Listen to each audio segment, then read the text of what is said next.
De vuelta vamos, hermanos, a ese maravilloso libro que nos tiene fascinados, Apocalipsis capítulo 11. Apocalipsis capítulo 11.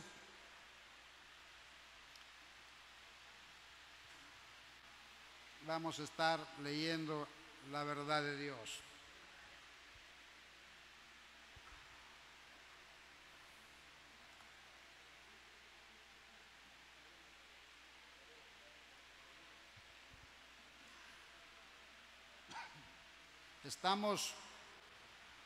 Siempre damos una pequeña narrativa en qué momento estamos. Estamos siempre en el séptimo sello. Estamos entre la sexta trompeta y el sonido de la séptima trompeta.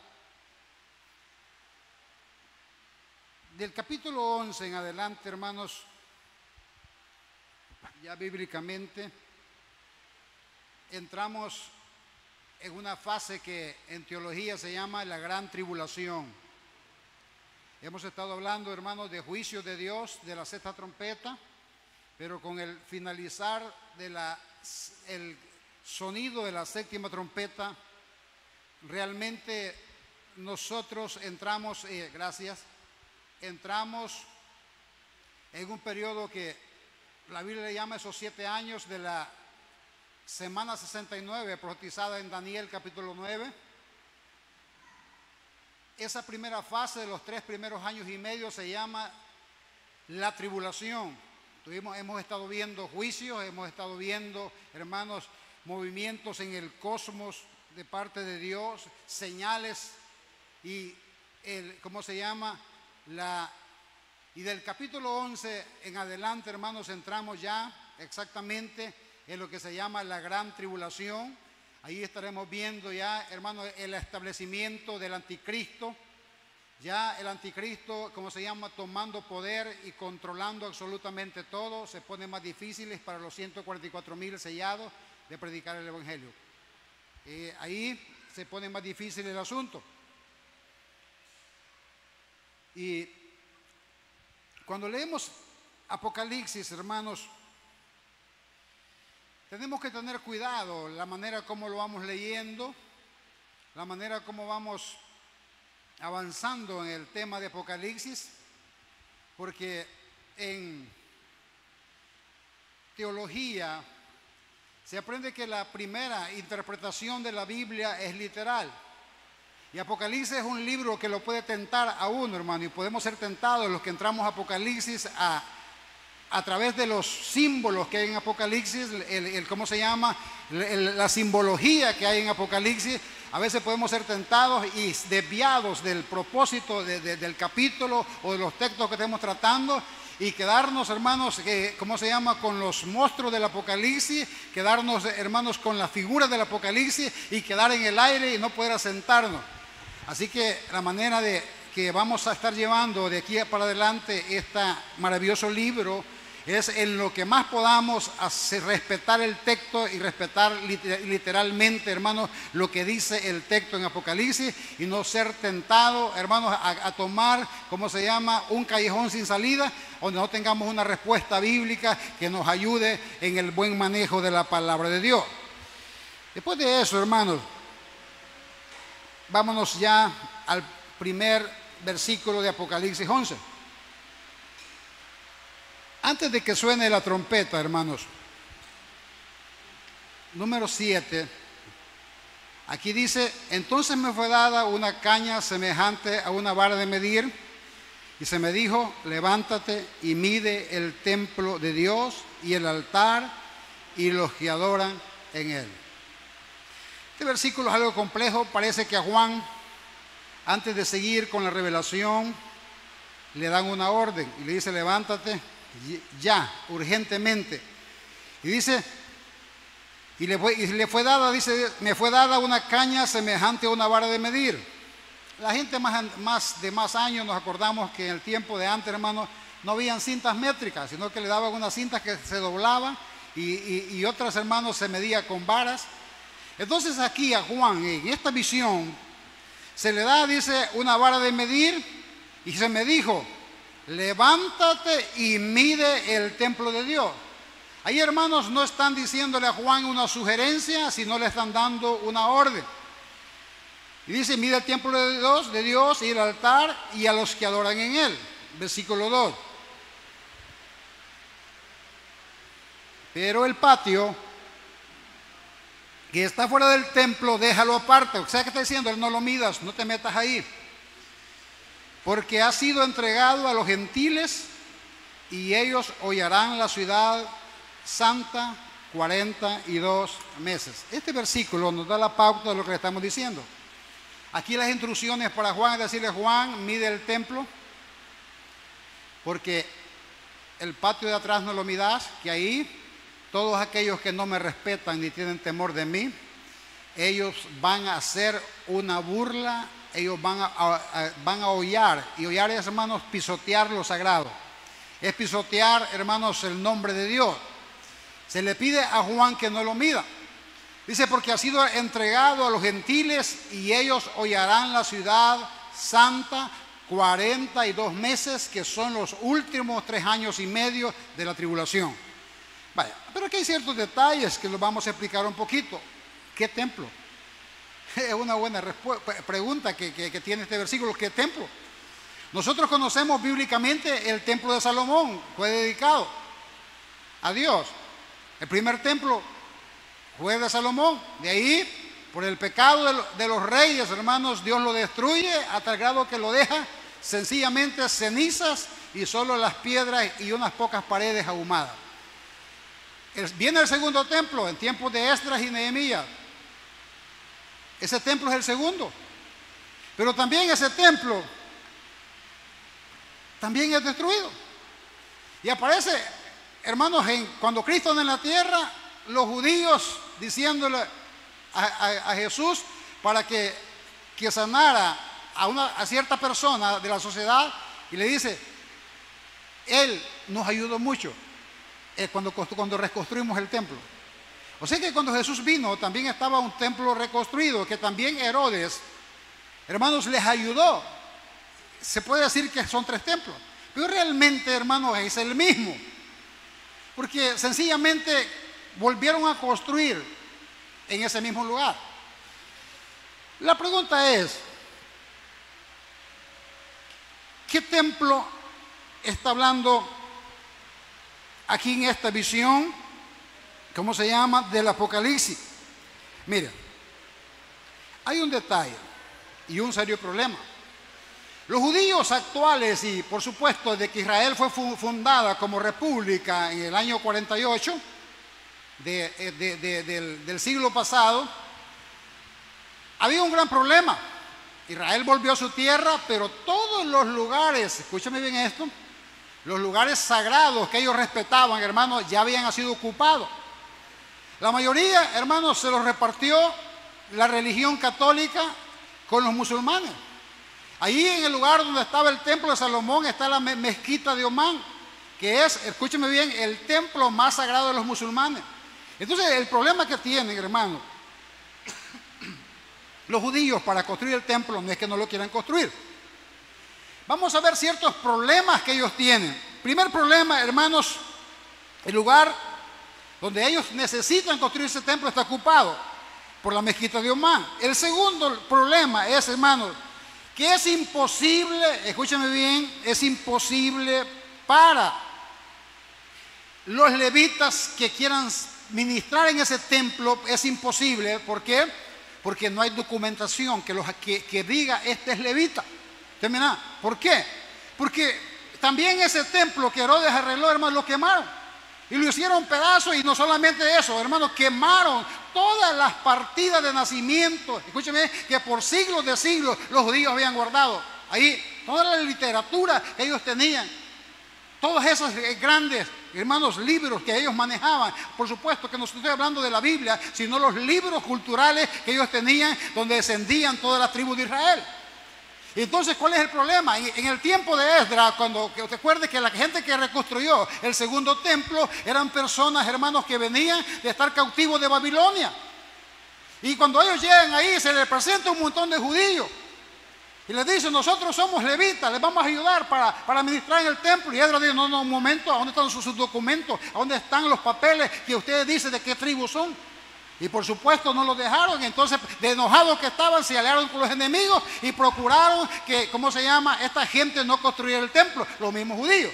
Entonces lo mismo le pasa, no pueden construirlo. Hermano, ¿cuál es el otro problema? Que en Apocalipsis, hermano, se nos enseña, y en las profecías se nos enseña, que el último templo para los judíos va a ser construido por Jesucristo en el milenio. Miren qué asunto. Entonces ellos tienen cierta dificultad. Pero el templo que realmente aparece aquí, hermanos, siempre lo explica el libro de Daniel. Los judíos por fuerza tienen que construir un templo. Ellos no creyeron en el Mesías, que usted y yo creemos. Ellos no creen en Cristo. Entonces ellos necesitan, hermanos, hacer un templo. Por supuesto, no se sabe dónde lo van a hacer por las dificultades que tienen, pero ellos van a hacer algo. No se sabe el lugar, pero lo van a hacer. Ellos quieren hacerlo donde está la mezquita de Omán, pero entrarían en una guerra conflictiva, posiblemente pase. Pero el gran problema de ellos, hermanos, que ya, escúcheme bien, lo que estamos leyendo en este capítulo 11 de Apocalipsis dice que los gentiles o la gente que no respeta a Dios van ¿a qué? A ser abominables en ese patio de los gentiles en Jerusalén.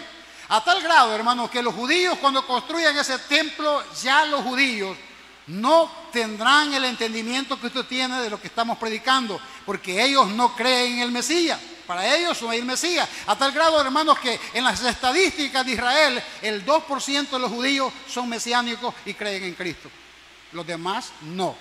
Entonces significa, hermanos, que ellos tienen que hacer un templo. Allí dice el libro de Daniel, hermanos, que el anticristo hará un pacto con el Israel apóstata que no conoce a Dios. Y ellos se sentirán, hermanos, seguros, y el anticristo les prometerá, como lo que estuvimos enseñando al principio, les prometerá una alianza, hermanos, y que ellos adoren a su Dios ahí. Pero no olvidemos que el anticristo no solo tiene una mente política, él tiene una mente, hermanos, de sacerdocio satánico. Y ahí lo primero que hace, escúcheme bien, hermanos, vuelve a repetir lo que uno de los emperadores hizo en el templo en el tiempo de Jesucristo. Hermanos, que mandó en el altar donde se ponían los corderos, mandó a traer cerdos y destazar y verter sangre de cerdos ahí en una total burla para el pueblo de Israel y sus creencias espirituales en Dios. Y aquí este anticristo vuelve a hacer lo mismo.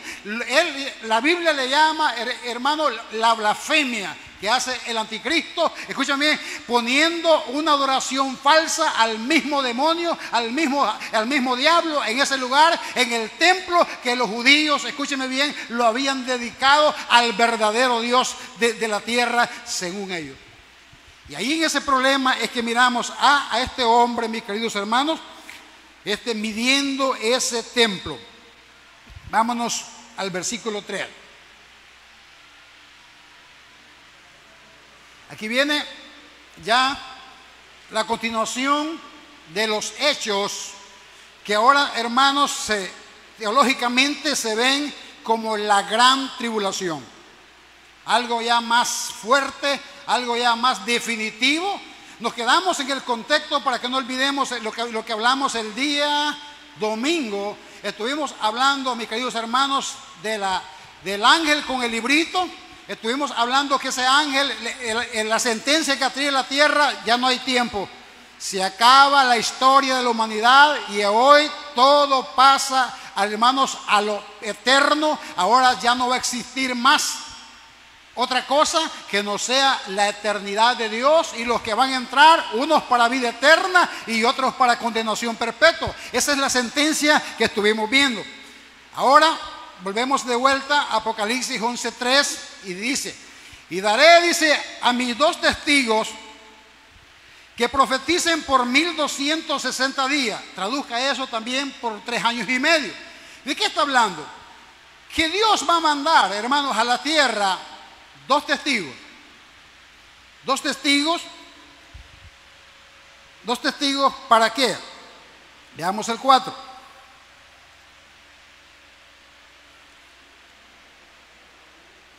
Y mire cómo dice: estos testigos son los 2 olivos y los dos candeleros que están en pie delante del Dios de la tierra. Miren, en este último tiempo, para que entendamos los contextos, ya el anticristo ha tomado control absoluto de todo, del sistema político, del sistema religioso, pero aún ahí Dios anda metiéndole goles al anticristo a través de los 144,000 sellados, hermanos, que a ellos, escúcheme bien, Dios los guarda y los seguirá guardando en este contexto de la gran tribulación ¿hasta qué? Hasta que se hayan cumplido lo que Dios dispuso en su corazón, cuántos van a ser salvos en la gran tribulación.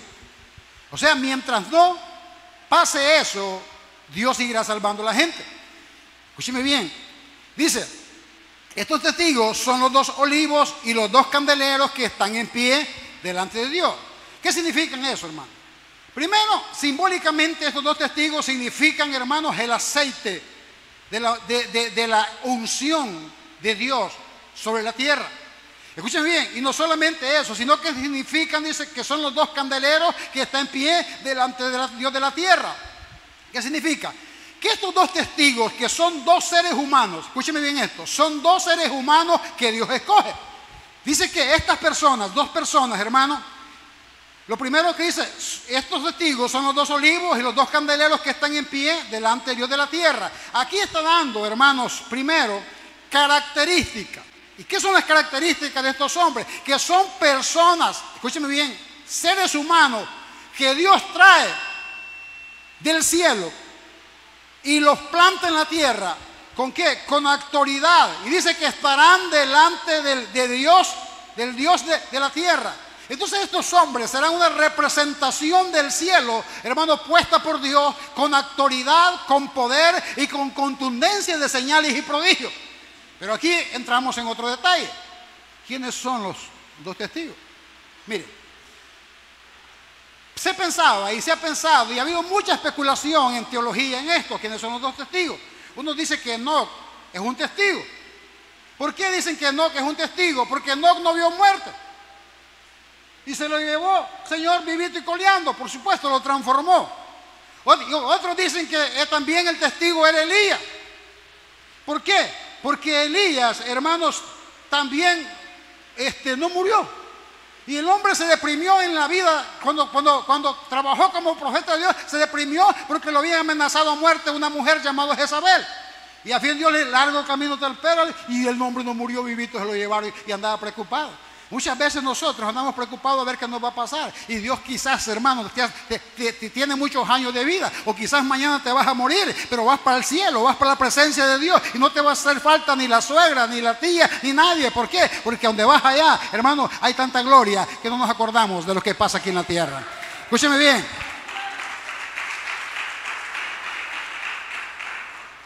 Sigue diciendo la palabra de Dios. Vaya, ¿cuál es el punto? ¿Cuál es el punto que vamos a estar aprendiendo, mis queridos hermanos? Primero, mucha gente dice, para mí, dicen es Elías y Moisés. Y el pero de ellos, hermanos, que ellos atestiguaron cuando Cristo en la transfiguración y hablaron con Cristo sobre su muerte. Pero al final, no podemos caer en esa tentación de personificar quiénes son los dos testigos. ¿Por qué? Porque en la misma Biblia, vamos al versículo 5.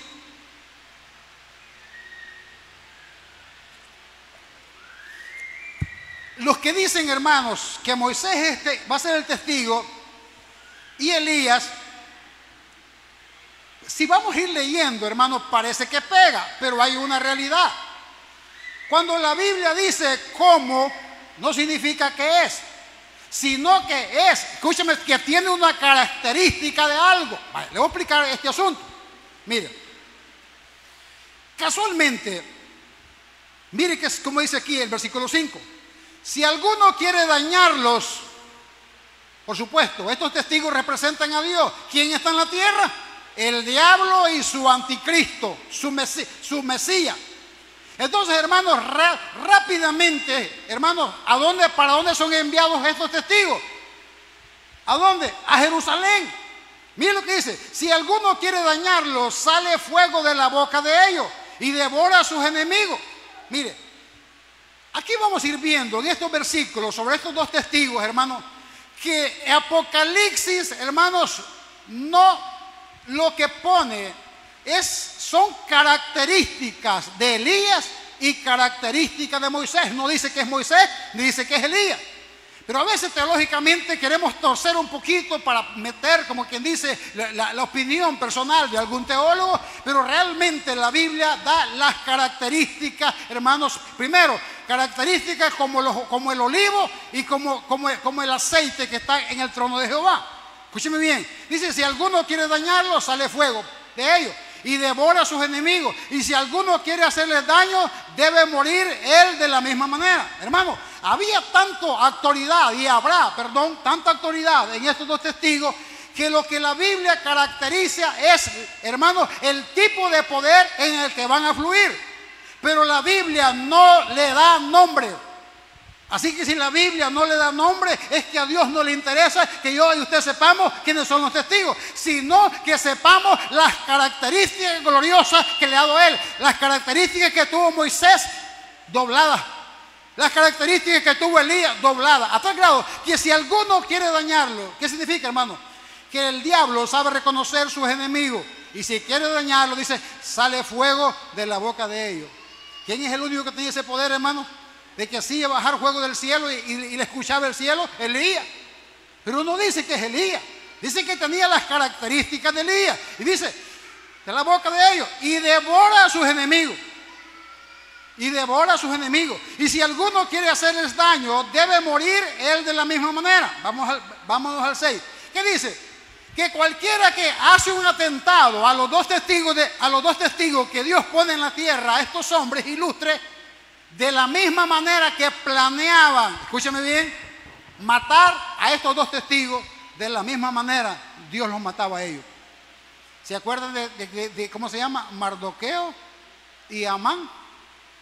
La trampa de Amán para Mardoqueo, la horca para Mardoqueo. ¿Y quién salió ahorcado en la misma horca que prepararon para otro? Amán. Mire cómo la Biblia, hermanos, el Dios de la Biblia no cambia, sigue haciendo los mismos milagros. Escúcheme bien, dice, estos tienen poder para cerrar el cielo. ¿Quién tenía poder para cerrar el cielo? Elías, hermano. Por mi palabra, le dijo, por tanta idolatría en Israel, acá no lloverá por mi palabra por 3 años sobre la faz de la tierra. Hermano, pero no dice que es Elías. Dice que es alguien que, hermanos, se va a mover en el poder de Elías. Y usted mira, ¿por qué no es Elías? Porque cuando los discípulos le preguntaron a Jesús, cuando Jesús andaba en la tierra, le dijeron a Jesús, ¿y cuándo va a venir el Elías que tiene que venir? Jesús le dijo, ya vino, y le señaló al hermano Juan Bautista, que ese es el Elías. Escúcheme bien, y a veces nos confundimos en estos temas. Dice, estos tienen poder para cerrar el cielo, a fin de que no llueva en los días de su profecía. ¿Vale? Hermano, vale. ¿Cuántos años y medio, cuántos años mire cómo es la Biblia, cómo Dios hace cosas en la palabra y a través de los tiempos, cosas que Él solo puede hacer? Hermano, ¿cuántos años no llovió en Israel por la palabra de Elías? 3 años y medio. ¿Y qué dice aquí? A fin de que no llueva en los días de su profecía. ¿Qué dice? Que si uno de esos ungidos de Dios, esos testigos que habla, hermano, dicen, por estos 3 años y medio que nosotros estemos en la tierra, juzgando a la raza humana, juzgando el pecado de la raza humana, no va a llover. Mire qué asunto lo que estamos aprendiendo. A fin de que no llueva en los días de su profecía. Y tienen poder sobre las aguas para convertirlas en sangre. ¿De quién se acuerda? Moisés tocó con la vara y el mar Nilo agarró como una mancha de sangre de donde y se convirtió en sangre. El mismo poder, en el poder de Elías, en el poder ¿de quién? De Moisés. Le pregunto, ¿el poder de Moisés era de Moisés? ¿El poder de Elías era de Elías o no? Vea que no era de ellos, era algo prestado. Mientras usted y yo seamos instrumentos de Dios, nos moveremos en la gracia y en el poder de Dios. Esa es la verdad que estamos aprendiendo. A fin de que no lluevan los días de su profecía. Y tienen poder sobre las aguas para convertirlas en sangre. Yo cuando estaba leyendo esto en la mañana decía yo, imaginémonos que Dios nos dio un poder a nosotros, hermanos, tan topados que somos. Ay, hermanito lindo, anduviéramos con la vara. Cuando la mujer estuviera brava con el marido, le metiera el dedo al vaso y se le convierte en sangre. Ya no tomaste agua. Imagínense, hermano, los embusteros que somos nosotros, hermano. Hermano, a nosotros nos daban un testimonio de una mujer, hermano, que ha estado con diálisis. ¿Cómo se llama? Y vino, se fue al hospital, ¿cómo se llama? Haciendo otros exámenes. Y dice, doctor, vi que usted tiene un detalle. Siento ve que los riñones suyos se los examinamos y están como nuevecitos como los de un niño los tiene. Le vamos a quitar el catéter para hacerse la diálisis y ya no lo ocupa, señora. ¿Y quién de nosotros puede abrir la boca? Ay, es que yo oré. Vos oraste. Ah, no, es que el pastor oró. Y yo, ¿tiene usted poder de hacer eso, manito lindo? Es que, hermano, eso está en la soberanía de Cristo. Cuando Dios quiere, quiere. Con el que quiere, hermano, porque Él es Dios. Él no tiene que venirme a pedir permiso a mí ni pedirle permiso a usted. Él obra con quien quiere y a la hora que quiere. Y dice, y tienen poder sobre las aguas para convertirlas en sangre, para herir la tierra con toda plaga cuantas veces quieran. Mire esto, hermano. ¿Qué dice? Que esos dos hombres, testigos que están en Jerusalén, mire qué poder tenía. Hermano, ¿y cómo estaba el mundo cuando ellos vinieron? Hermano, increíblemente, hermano, endemoniado. El diablo para todos lados. La gente, hermano, pero ¿por qué? La pregunta es, ¿por qué Dios pone testigos ahí? Porque Dios en su misericordia tiene el entendimiento que cualquiera de esos mismos enemigos de Él que están ahí, viendo la gloria de Dios en esos hombres, pueden creer en el Rey todavía. Mire, hermano, qué misericordia de Dios, hermano. A veces, hermano, lo que usted cree que Dios se ha descuidado de usted, a veces son propósitos, hermano. Habemos cristianos, hermano, que somos tan burros y tan necios para seguir a Dios, hermano, que solo al talegazo, al rodillazo y la patada y la trompada entendemos. Solo que estemos enfermos podemos perseverar en la obra de Dios o que tengamos un gran agüite. No. Escúcheme bien lo que estamos leyendo en la palabra. Y para herir la tierra con toda plaga, cuantas veces quieran. O sea que estaba, hermano, estos testigos estaban a discreción propia para herir la tierra. Imagínense nosotros, hermano, con un poder de eso. Y usted tenga el poder de decirle, vos te morís hoy, vos te morís. Hermano, ya nos hubiéramos matado entre nosotros. El primer muerto hubiera sido yo, este desgraciado, muy duro, lo está con la prédica, que se muera. ¡Pum! Caigo yo doblado. Pero Dios no nos ha dado eso todavía, hermano, y nunca nos va a dar eso. Así que usted siéntese tranquilo.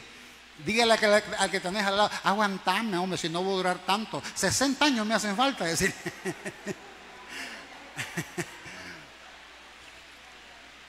Versículo 7, perdón. Y mire, vaya, ¿cuántos nos podemos preguntar esta noche? ¿Cuánto tiempo nos falta para morirnos? Es una buena pregunta para que usted se la haga. Mire, hermano Sonia, que Dios reprenda al diablo, dice. No, hoy como el sancocho y el chicharrón y todo a tiempo, hermano, es buenísimo. Y mire lo que dice aquí. ¿Por qué le pregunto eso? Mire que dice, cuando hayan acabado, ¿qué cosa? Su testimonio. ¿Y cuál es el testimonio de ellos? Predicar la palabra, hermano. Eso es. Esos testigos que predicaron la verdad de Dios enfrente de la cara del diablo. Dice, y aquí está, ya aquí, por eso le digo que el capítulo 11, hermano, ya el diablo está entronado. Dice, la bestia que sube del abismo, dice, hará guerra contra ellos. ¿A dónde está la bestia allá, hermano? En el templo, hermano. Ya tomó dominio político, dominio en todas las esferas de la tierra. Y dice, y la bestia que sube del abismo hará guerra contra ellos. Ya vimos del abismo, ¿no? ¿Quién es la bestia? Es el diablo.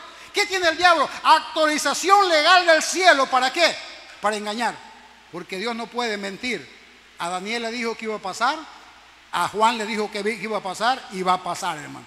Así que esto no lo dude. Ni una tilde, ni una letra del Apocalipsis va a dejar de cumplirse, se va a cumplir. Cuando hayan acabado su testimonio, dice, la bestia que sube del abismo hará guerra contra ellos. ¿Y qué dice? ¿Y qué otra cosa hará? Entonces, ¿cuándo se muere un buen siervo de Dios? Cuando Dios dice que se muere. Dice, cuando hayan acabado su testimonio, la bestia que sube del abismo hará guerra contra ellos y los vencerá y los matará. Hay un día que Dios no te va a salvar de las enfermedades, hermano. es el día exacto para morirse, es el día exacto para encontrarnos con el Dios que nos ama.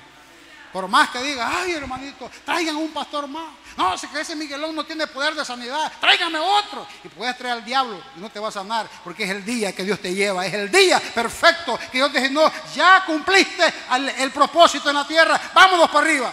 Dice la Biblia que es un lugar glorioso. No se aflige, hermano, ya huele a níspero usted y a ciprés. No, hombre, tranquilícese.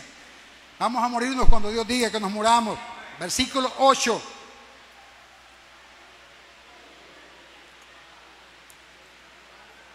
Y ya va a ver cómo Dios trata y cómo Dios se burla del diablo también.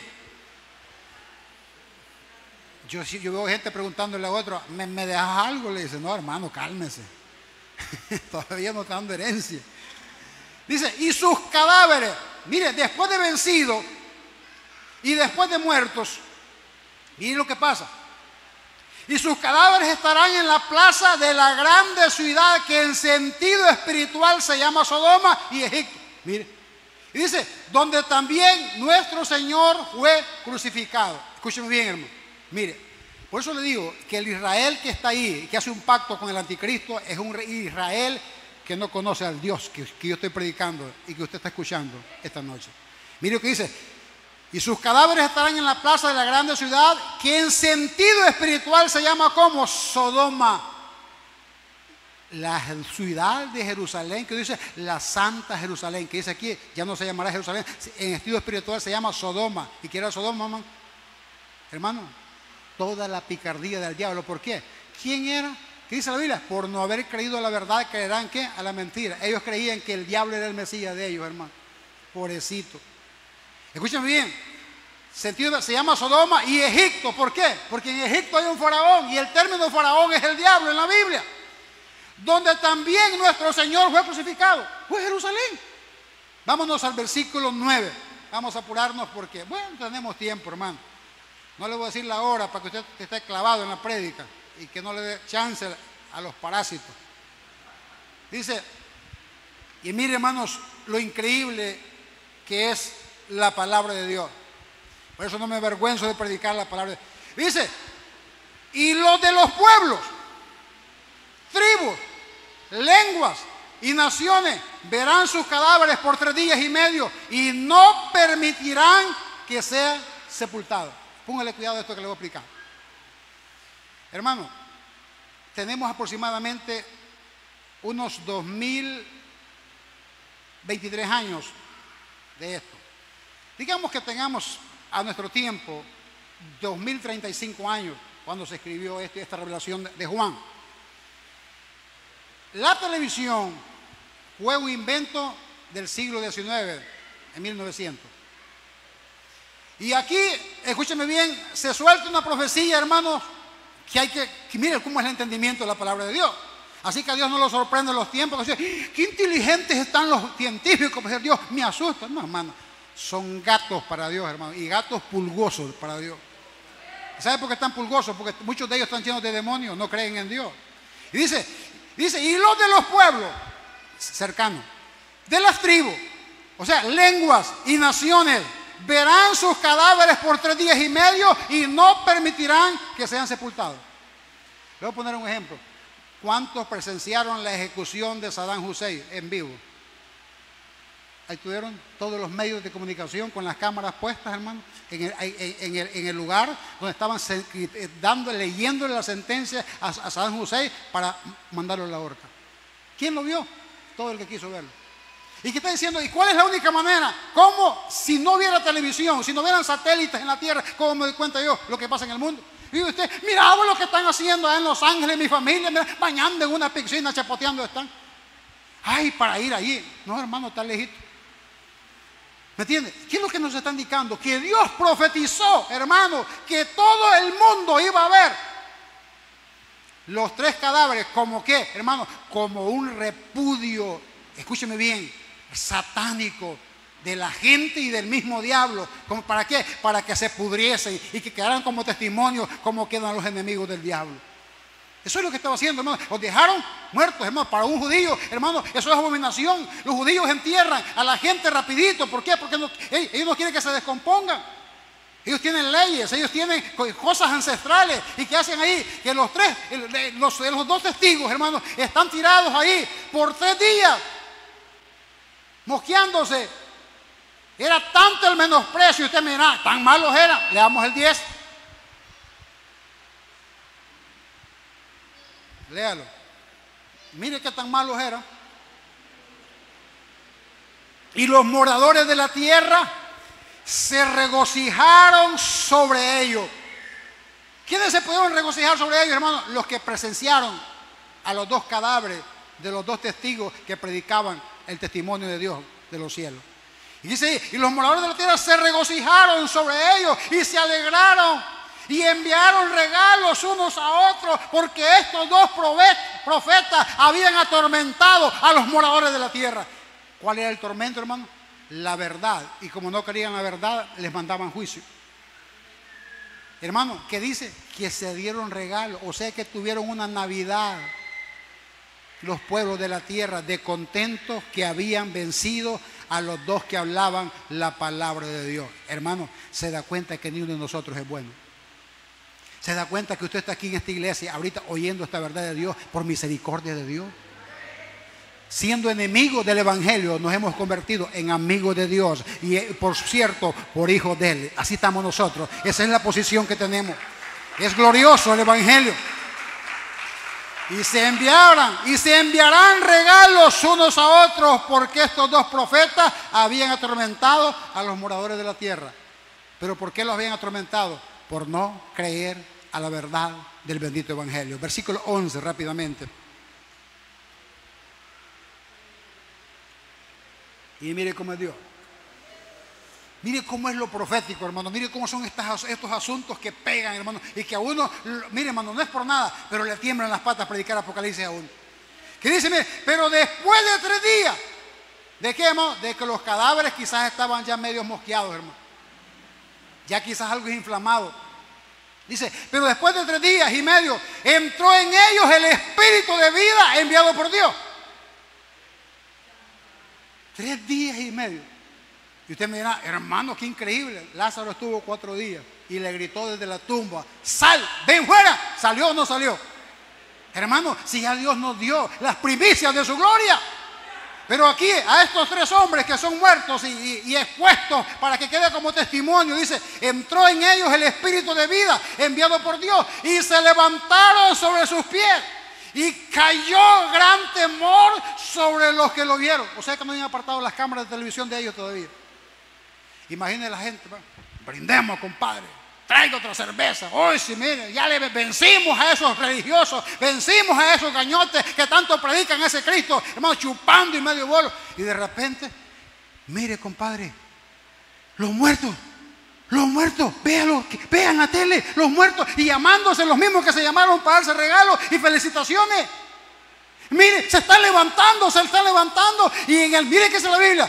Y cayó gran temor sobre los que los vieron. Sobre todo, ¿quiénes eran ellos? Toda la humanidad, hermano. Vía satélite, mirando una resurrección en vivo y a todo color. Vámonos al 12, porque me faltan varios versículos. Y oyeron una gran voz del cielo. Bien chiquita haber sido ese retumbo, hermano, de la voz de los cielos. ¿Qué le decía? Subid acá. Y subieron al cielo en una nube y sus enemigos lo vieron. Hermano, a mí no se me ocurre otra cosa. El día que Cristo venga. Esta vieja no es creyente. La vieja es mala. Estos aquí, creyentes, todos son pícaros, hermano. Si quieran novedad que los creyentes son pícaros, y todos somos pícaros, hermanos, pecadores. Si por eso, hermanos, Cristo tuvo que morir en la cruz del Calvario, hermanos, porque estábamos muertos, como estos 2 testigos, y que vino Cristo, nos dio vida juntamente con Él, y un día nos va a decir, subid acá, viene a la gracia, la misericordia, y un día Él nos llevará arriba. Y subieron al cielo en una nube, y sus enemigos lo vieron. No hay vergüenza en el evangelio, hermano. Hay sufrimiento, hay problemas, hay dificultades, pero al final, hermanos, correremos y saltaremos como becerros al encuentro de nuestro Dios. Hermano, ¿quién te puede prometer esto? Hay gente que dice, es que yo no recibo a Cristo porque mi suegra se enoja. Deje que se enoja, señora. Es que yo no recibo a Cristo porque mi mujer se enoja. ¿Y qué te importa que se enoje? Hermano, si Cristo es más sublime que 10 mujeres, que 20 suegras, que dinero, Él es más grande que todo. Todo lo creado se acabará. El único que va a sobrevivir es aquel que lavó sus ropas con la sangre del Cordero de Dios. Esos son los elegidos, esos son los llamados por Dios. Versículo 12. Y oyeron una gran voz del cielo que les decía, subid acá, y subieron al cielo en una nube, y sus enemigos lo vieron. Vamos al 13, tenías razón.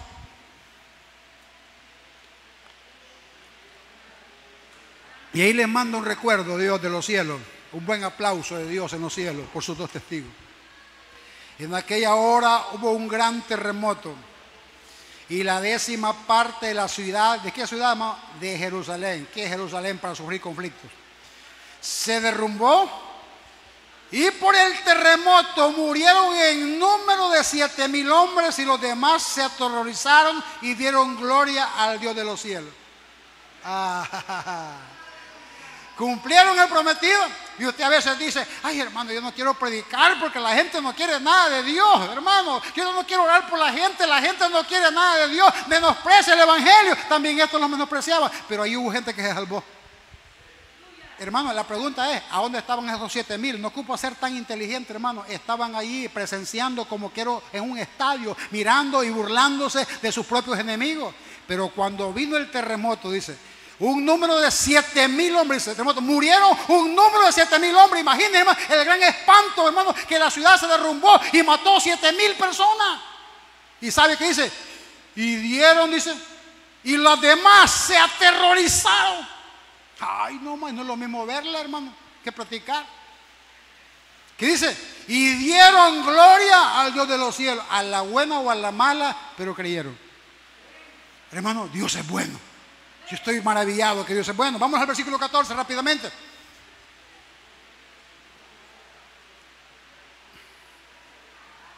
Dice, y el segundo ay pasó, y aquí el tercer ay viene.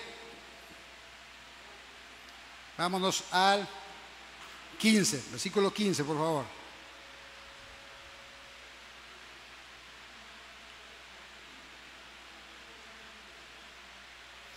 Mire qué increíble esto. La 7ª trompeta. Ahí cerramos los 7 sellos. Mire qué increíble cuántas cosas hubieron antes que se tocara la 7ª trompeta. Hermanos, en el 7º sello. Vamos. Dice, el 7º ángel tocó la trompeta. Y hubo grandes voces en el cielo. Mire. Ya desde del domingo pasado, hermanos, vimos ya un cambio más en cada capítulo, en cada versículo. Dice, el 7º ángel tocó la trompeta y hubo grandes voces en el cielo. Mire, te voy a poner un ejemplo, hermanos, que es pequeño, pero cabe en este contexto. Cuando yo tenía apenas unos 5 a 6, o sea, 6 a 6 años aproximadamente, nos asaltaron en la casa. Nosotros estábamos con puertas cerradas, golpeando puertas, golpeando por meterse, hermanos. Y se oían las voces, por aquí, o sea, el montón de gente rodeando la casa, hermanos. Escúchame bien, y usted sabe que se van a meter, sabe que te van a golpear, sabe que te pueden matar, van armados, hermanos, y uno siente temor adentro de la casa. Y al fin, botaron la ventana, por un cuartito que dormía, ellos la botaron. Si no me aparto, me matan con una ventana porque era de madera. Y ahí, hermanos, atropellaron a mi papá, lo golpearon, hermanos, o sea, lo reventaron a puras patadas. 5 hombres. Se llevaron todo, nos robaron todo. Tuvimos 2 angustias. La angustia de sentir, hermanos, que no teníamos defensa. ¿De qué nos defendieron? Mi papá gritó a los vecinos tuvieron miedo, no lo defendieron. Y lo dejaron monstruo de inflamado. Espalda, patadas, cuerpo, bien talillado. Y nos robaron todo. Las cositas pocas que tenían. Sentimos las 2 angustias, antes que entraran y cuando entraran.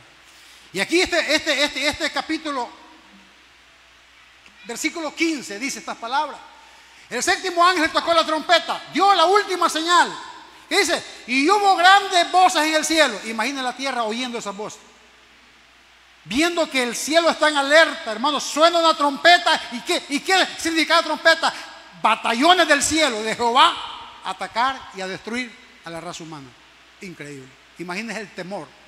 Dice, y decían, y voces en el cielo que decían, y mira el grito que había en el cielo: los reinos del mundo han venido a ser de nuestro Señor y de su Cristo, y Él reinará por los siglos de los siglos. Escúchame bien esto, hermano. Qué increíble lo que estamos leyendo.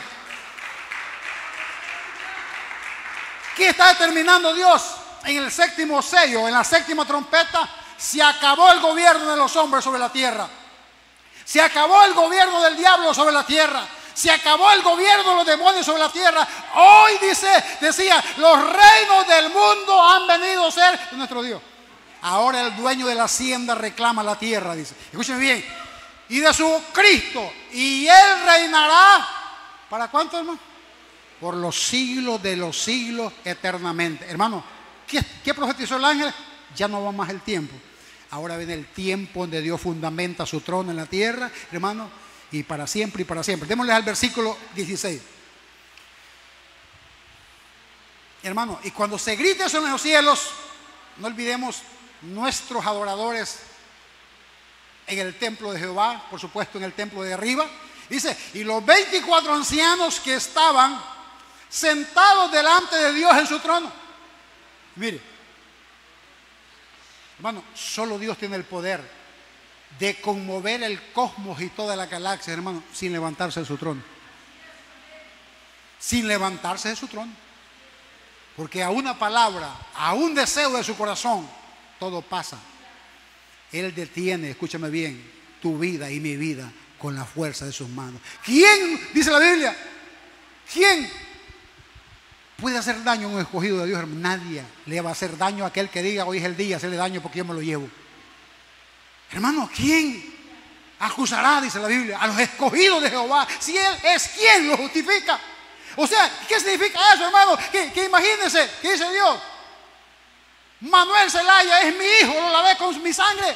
Y viene el diablo y dice, no es tu hijo, yo me lo quiero llevar. Porque Manuel es aquí, Manuel es allá. Y empieza, ¿qué le dice Cristo? Yo soy el sumo sacerdote de Manuel. Yo pagué el precio a mi padre con mi sangre. Él es mi propiedad. ¿Quién acusará a los escogidos de Jehová? Si es Dios lo que lo declaró justo y sin mancha delante de su Padre. Hermano, el evangelio es glorioso. Y los 24 ancianos que estaban sentados delante de Dios en sus tronos se postraron sobre sus rostros y adoraron a Dios. Y el Dios de la Biblia permanecía en su trono. Versículo 17.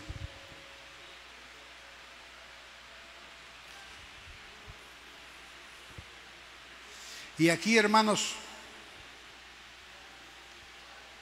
todo el templo de Jehová, el trono de Dios, se cumple y se decreta en el cielo. Así se decreto, mi hermano, no como unos chabacanos. Yo decreto. ¿Quién que llama? Digo, del diablo. Ellos no decretan, ni a la mujer mandan a baudar. ¿Qué andan decretando? Y ese decreto de Dios dice, hermano, el secreto es que se va a cumplir. Que va a amarrar al diablo, lo va a atar por 1000 años y al final de los siglos lo mete al lago de fuego con todos los que no creyeron. Escúcheme bien, diciendo, te damos gracias, Señor, Dios Todopoderoso. Uy, hermano, si nosotros entendiéramos este versículo en nuestra plenitud. Hermano, el evangelio no es para que corra ni para que huela. Yo le digo, hay millones de gente que quieren ser evangélicos y lo desean, pero no pueden. ¿Por qué, hermano? Porque es una gracia, es una misericordia de Dios. Y tú estás aquí y tú estás delante de Él esta noche, hermano, y tienes la oportunidad para oír esta palabra y fortalecerte en esperanza. El Apocalipsis para el salvo no es una desgracia, es un fundamento creíble. ¿Para qué? Para caminar hacia adelante sobre cualquier cosa, sobre cualquier situación. Estamos en Él, caminamos por Él y vivimos por Él.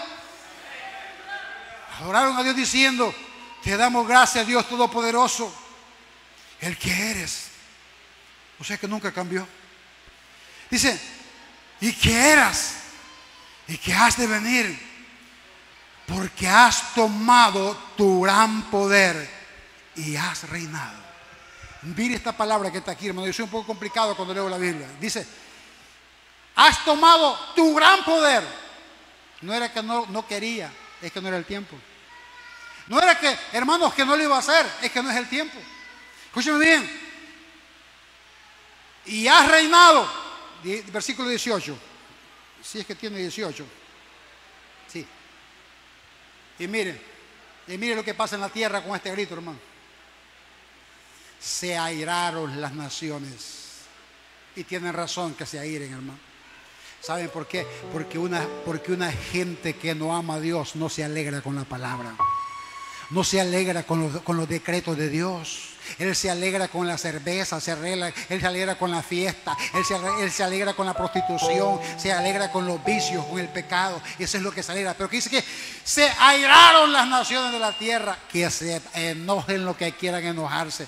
Dice, y tu ira ha venido, y el tiempo de juzgar y verle la cara a la gente, hermanos, de rostro a rostro ha llegado.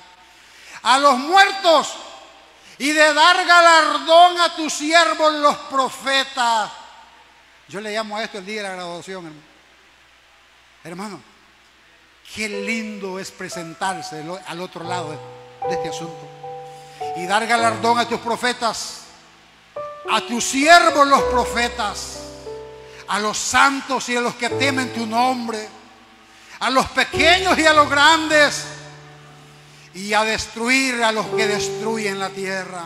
¿Y quiénes son los que destruyen la tierra, hermano? Los que practican el pecado y no tienen temor de Dios. Vamos al último versículo, que creo que es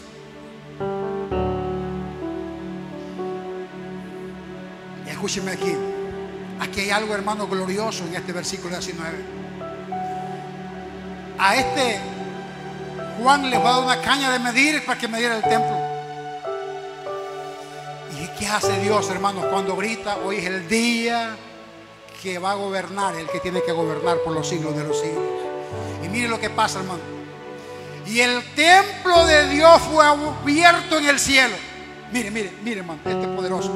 ¿Qué hizo Dios cuando le dio a Moisés las medidas del tabernáculo? Le dio las medidas, hazlo de esta manera, haz las cortinas de esta manera, hermano. ¿Y qué fueron las instrucciones que le dio Dios a David para que hiciera el templo? Le dio las medidas exactas. No me dejes una pulgada menos, no le dejes un codo de más, no, exactamente la medida. ¿Por qué? Porque Dios había puesto un tabernáculo en la tierra que se llamaba el templo, hermano, para que la gente adorara en el lugar santísimo, para que fueran ahí y fueran perdonados por un año. Pero hoy Dios abre el tabernáculo eterno en los cielos, lo abre de par en par, y ahí está el Cordero de Dios, ahí está el sumo sacerdote, ahí está la gloria, para que usted tenga acceso a la gloria de Dios.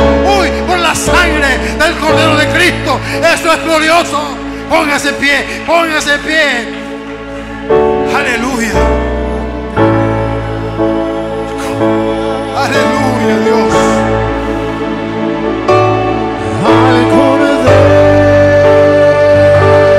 Oh, levanta las manos y alábale. Oh, glorifica su nombre.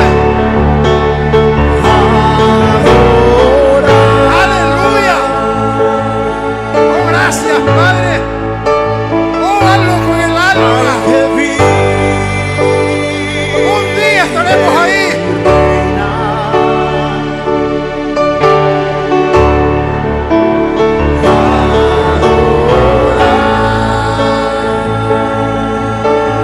Gracias. Salva a tus hijos, Padre. Hoy tus hijos te adoran. Hoy tus hijos entienden dónde están parados.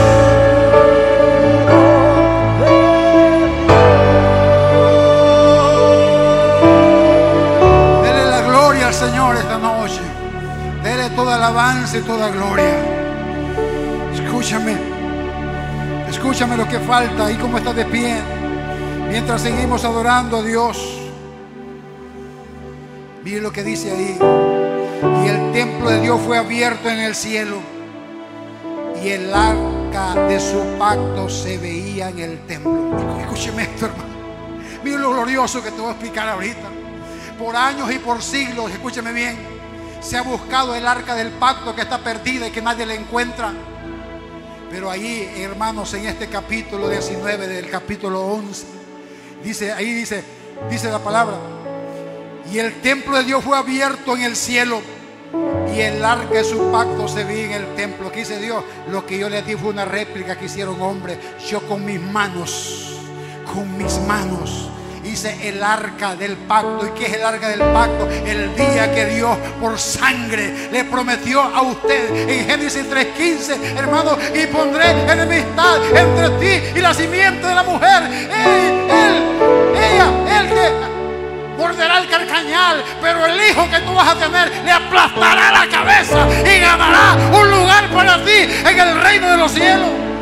Y el arca del pacto se veía en el templo, y hubo relámpagos y voces, truenos y terremotos y grande granizo. Tú no tienes idea del lugar de privilegio que es ser un cristiano. Tú no tienes idea del lugar de privilegio que es ser un siervo y una sierva de Dios. No mires atrás, no mires a la derecha, no mires a la izquierda. Puesto los ojos en Jesús, el autor y consumador de nuestra fe. Aleluya. Alaba a Dios esta noche. Alaba a Dios esta noche. Hazlo con el alma, hermano. Como que si hoy te vas con Él. Como que si hoy te vas con Él. Aleluya, Dios. Aleluya, Padre. Eres lo mejor de nuestras vidas. Gracias, Padre Santo. Gracias, Dios.